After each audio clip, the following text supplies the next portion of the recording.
ഹൈദരാബാദിലുണ്ടായ തീപിടുത്തത്തിൽ 8 പേർ മരിച്ചു. മരിച്ചവരിൽ 2 സ്ത്രീകളും 2 കുട്ടികളും ഉൾപ്പെടുന്നുണ്ട്.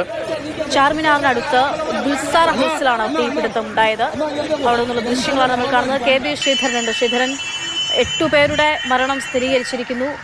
ബാക്കിയുള്ള ആളുകളുടെ അവസ്ഥ എന്താണ്? എങ്ങനെയാണ് തീപിടുത്തം ഉണ്ടായത്?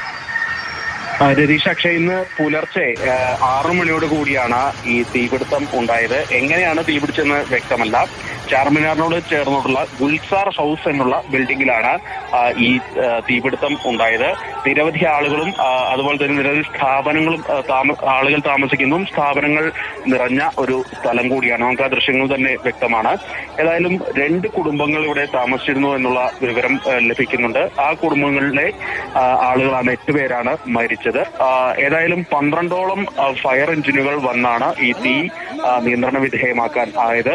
20ഓളം ആളുകളാണ് ആകെ ആശുപത്രിയിലുണ്ടായിരുന്നത്. ഇതിൽ 8 പേർ മരിച്ചു. 12 പേർ ഇപ്പോഴും ആശുപത്രിയിൽ തുടരുകയാണ്. ഈ പുക ശ്വസിച്ചും മറ്റും നിരവധി ആളുകൾക്ക് ബുദ്ധിമുട്ടും ഉണ്ടായിട്ടുണ്ട്. അവധി ദിനമായതിനാൽ തന്നെ, അതും പുലർച്ചെയായതിനാൽ തന്നെ ആ പ്രദേശത്തധികം ആളുകൾ ഉണ്ടായില്ല. പക്ഷേ കുറച്ചുകൂടി കഴിഞ്ഞിരുന്നെങ്കിൽ കൂടുതൽ ആളുകൾ ആ പ്രദേശത്തേക്ക് എത്തും. പ്രത്യേകിച്ച് ചാർമിനാർ കാണാൻ അവധി ദിനങ്ങളിൽ നിരവധി ആളുകളൊക്കെ എത്തുന്ന ഒരു മേഖല കൂടിയാണ്. ഏതായാലും നിലവിൽ 12 പേർ ഇപ്പോൾ ആശുപത്രിയിൽ ചികിത്സയിൽ കഴിയുകയാണ്.